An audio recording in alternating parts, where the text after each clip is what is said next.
Hey nerd family, and welcome back to another video. I know it's been a while since I put out a video, so I hope this finds you well. Today we're going to be taking a look here into the new Xbox credit card that's going to be coming out here on September 21st. So just a few short days away, depending on when you're watching this video, it may have already come out. Now this video is not intended to give any type of financial advice. This is really just my thoughts and opinions, so take that as you will. Before we jump into today's video, I'm going to go ahead and roll that intro, and I'll see you back here in a second.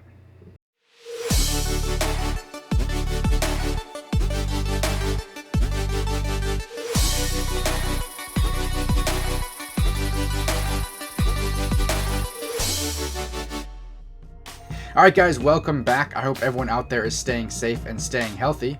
I want to take a quick moment to thank all of our subscribers. If you're a new subscriber from the last video, you will see your name scrolling across the bottom. And for all of our subscribers, you will see your name scrolling across the side. We are really close to our next milestone of 500 subscribers, so thanks again. If you've not yet subscribed and you do like this video, make sure to go ahead and subscribe for more, and please give the video a big thumbs up. It definitely helps us out here. And without further ado, let's go ahead and dive in. So they stated that they did hear some feedback from the Xbox community that would like more value out of their Xbox, so this is their first way here of giving more value. Now, I'm not here to tell you whether you should or should not go with the card, but I will kind of give some of my opinions here as we continue. So they have stated that the Xbox MasterCard will be available exclusively to Xbox insiders in the 50 United States beginning on September 21st of 23, with availability coming to all Xbox players in the 50 United States coming in 2024. So currently you do have to be an Xbox insider. So if you are trying to get this card, make sure you sign up to be an Xbox insider. I do want to touch base quickly on that this is separate from the Microsoft Rewards, so if you are someone who uses Microsoft Rewards, whether it be for Bing searches or what have you, it is separate. And I do think that they should, going forward, make the two as a one-point type system, so that way if you are a Microsoft user using Microsoft Rewards and you do have the Xbox credit card getting the Xbox points that way, it should be the same point bucket, because why make, a Microsoft fan and a Xbox fan who are trying to get these points separate? To me, that just seems a bit weird to have them in separate buckets. So hopefully if the Xbox card takes off here going forward, maybe they'll put the points together, but let me know your thoughts on that down below. Now the good thing here is that this is going to be a no annual fee card, so you don't have to worry about carrying an annual fee.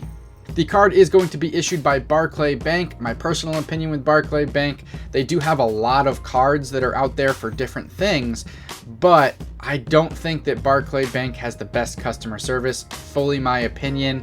If you guys have a different experience, or if you just want to share your experience with Barclay Bank, leave it in the comments down below. But I do feel that they are a little subpar when you compare them to some of the other, what I would consider high-tier credit card companies or banks like Discover or Amex. When you deal with them, you get some really top-notch customer service versus Barclay. But I digress on that. You guys may have different experiences, but that is who is going to be the bank for this card here. The way that the card's going to kind of shake out here for your rewards, Xbox and Microsoft purchases will earn 5 times points on those eligible purchases through the Microsoft Store. You will also earn 3 times points on eligible streaming services such as Netflix and Disney Plus. Now, I'm curious to know if it's just Netflix and Disney Plus or if it's all streaming services. It doesn't fully specify here, it just says like. So I'm curious to know if it is the full gambit of streaming services or whatnot. That's something we're going to have to kind of figure out here going forward. You also get 3 times points on eligible dining services such as Grubhub and DoorDash. Again, are they just starting with Grubhub and DoorDash? Are all of them going to work? Again, something to find out going forward. And then finally, you do get 1-time points on all everyday purchases. So you do have that. So if you are a die-hard Xbox fan, this could be a good card for you, although I still think that there's better options out there. But if you're someone who's spending a lot of money on Xbox or Microsoft purchases, then you're going to get those 5 times points. I do think that Most gamers are probably using streaming services, and most gamers are probably using some type of dining service like Grubhub or DoorDash. Because you're at home playing video games, it's easier to just order. So I do think that you'll be able to utilize the 5 times and 3 times points. And then of course, if you do use this card for everything or all your other purchases, you're gonna get those one-time points. So you could rack things up pretty significantly here. But I do still think that there's some other cards out there that give a better percentage. You know, if you get like a 2% cashback card or a 3% cashback card, some cards out there may even have a higher percentage of cashback on other purchases. It may not be some of these types of things, but they may give on some other purchases. So there may be some other options out there. You do have a quote-unquote sign-up bonus. So on your first purchase, you'll get 5,000 points, which equates to a $50 value.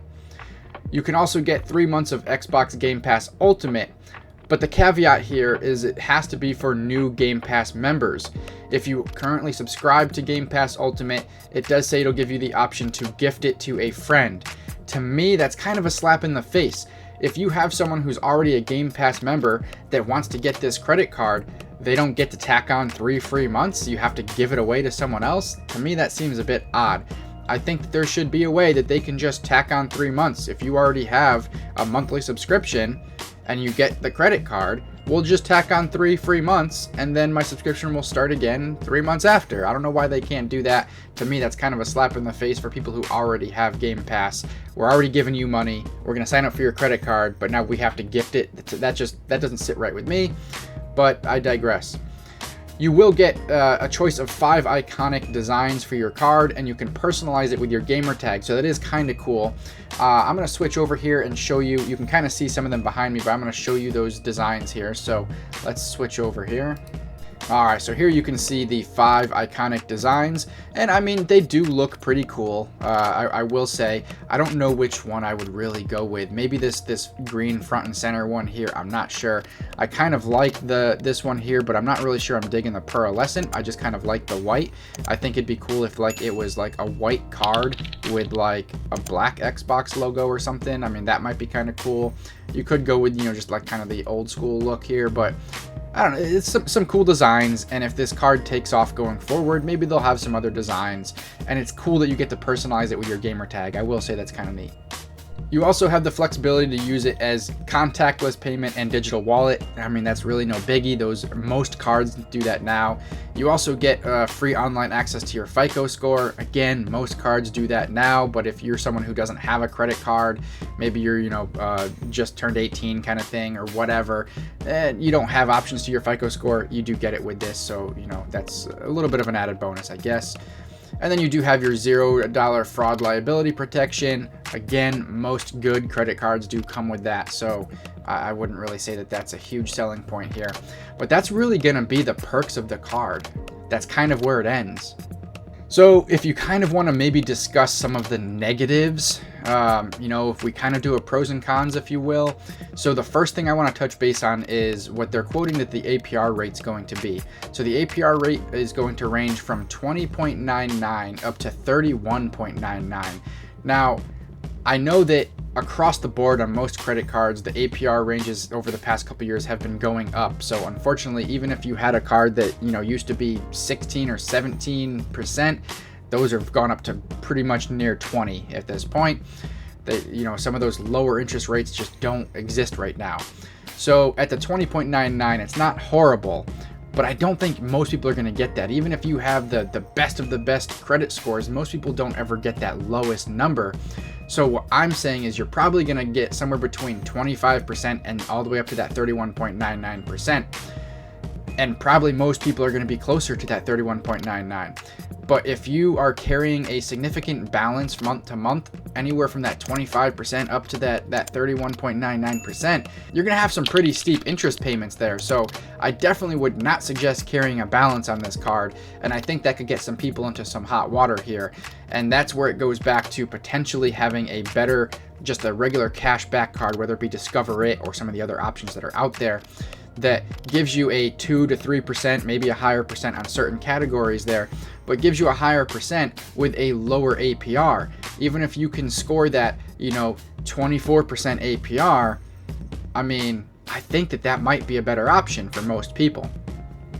Now, I wouldn't really say that this is a downside, but if you kind of want to just look at the way the point structure works, right? Quick math here. Obviously, everyone's got their own situations, but let's just say that you spend $100 in Xbox or Microsoft purchases, and you get the 5 points for that every month. And you also spend $100 in the categories for the 3%, whether it be the DoorDash or the Grubhub or the streaming services. You spend $100 there, and say you also spend $100 in just everyday purchases to get that 1%. So collectively every month, let's say you spend the $300 across those 3 categories, you're gonna end up with about 9,000 points at the end of the month, which is gonna equate to $9. Obviously, nothing to shake a stick at if you're gonna spend that money regardless, but $9 isn't a lot. And I think there's some other cards out there. If you get that 2, 3, potentially, you know, up to 4% in certain categories, cash back card, you're gonna work out to being better. If you get something that's a 2% card and you spend the same amount of money, you're gonna get that $9. And if you get a 3% card, it'd be higher, 4% card even higher. And usually with those cards, you can use that cash back for anything. You can pay the bill, you can put it towards anything else. And with this card here, you're only gonna be able to put it towards Xbox purchases. So it kind of limits you a little bit. So even if you are breaking even on the amount of money that you're getting for the amount that you're spending, you're limited to where you can spend it. So if you are a die-hard Xbox fan, then it'll probably work out for you, but I still think it's not the best option here. Again, just my opinion. So to sum all this up, who is this card for? I've already said it. I think it's going to be for the die-hard Xbox fan, die-hard Xbox and Microsoft people, that they are all in on Microsoft and Xbox, and they want to flex having a card they pull out of their wallet that shows Xbox and has their gamer tag. By all means, it's going to be for you. Don't carry a balance. I think that that's going to be the person that this is going to be for. And I'm someone who I dabble in trying out a bunch of different credit cards, and I work on getting all the points, and you know, I try to you know, flex all those points and, you know, purchases and things like that, cash back, everything else.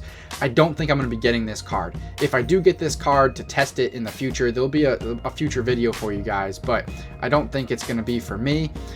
If anyone that's watching this video does get this card or has more information about the card, make sure to leave some comments down below with some extra information for anyone who's watching this video in the future. Of course, like I said, I will update if I get more info or if I decide to test the card out. Now, it is worth mentioning that during the research for this video, I did find out that PlayStation actually has a card. They do have a PlayStation Visa credit card. It is backed by Bread Financial. So I don't know too much about Bread Financial, but I believe that they are kind of an up-and-coming type of digital bank, that they do have a few credit cards out there for some places like tire shops and stuff like that. So more information needed for Bread Financial, but that's not what this video is about. So they do have the PlayStation Visa card, and it's a very similar offering. So if you're kind of comparing, if you're a gamer and you're not diehard Xbox and you're kind of comparing, you know, which one to go with, there's going to be a different video for that somewhere out there, I'm sure. But just to kind of do a quick comparison here, so you will, with the PlayStation Visa, get 5 times points when you shop directly from the PlayStation and purchase of PlayStation and Sony products at PlayStation Store and authorized retailers. Sorry, I read that from the screen there. You will also get 3 times points on your cable and internet bill payments. So, I mean, that's pretty decent, because most of the time, if you're a gamer, you're going to have cable and internet. So you might as well throw your cable and internet bill on there and get 3 times points. Then you also get 2 times / 1 time points at restaurants, including dine-in, takeout, and delivery, plus earn 1 point for every $1 spent on all other purchases. So what they're saying is you would get the 2 points at the restaurants and stuff like that, and then you'll earn 1 point on all your purchases. So very similar offering here, and I'm not 100% sure here, but I'm pretty sure the 2 points here on the restaurant, dine-in, takeout, I would hope that they would also work on your Grubhubs and things like that as well, but it doesn't fully specify. Maybe in the fine print it does, but if anyone out there has the PlayStation Visa card, of course, let us know in the comments down below. But you do lose out on the streaming services over here. You would probably get the 1 times point if you did put your streaming services on the PlayStation Visa. So kind of, you know, half a dozen one or the other here, but of course for your diehard PlayStation fans, then they're probably gonna go with the PlayStation Visa here. Now, I didn't look too much into it to see what the APR rate or anything on it was, since that's not what this video is about, but just wanted to kind of give you the little rundown, since I did find this in the research for the video here. Alright guys, so there you have it, the new Xbox MasterCard coming out soon. Let me know your thoughts down below if you guys are going to sign up for this card or not. But alright guys, I do hope you enjoyed this video. If you did, please give it a big thumbs up. It definitely helps us out, as it lets YouTube know who likes the videos and who to recommend them to next. If you have not yet subscribed, please go ahead and subscribe. Don't forget to ring that bell so you get notified of any new videos to come out. You can also follow the links on the screen to the older videos. Don't forget to follow on Facebook, Instagram, and Twitter, or X, at Real Nerd Circle. Leave your comments in the comment section down below. And until next time, guys, stay nerdy.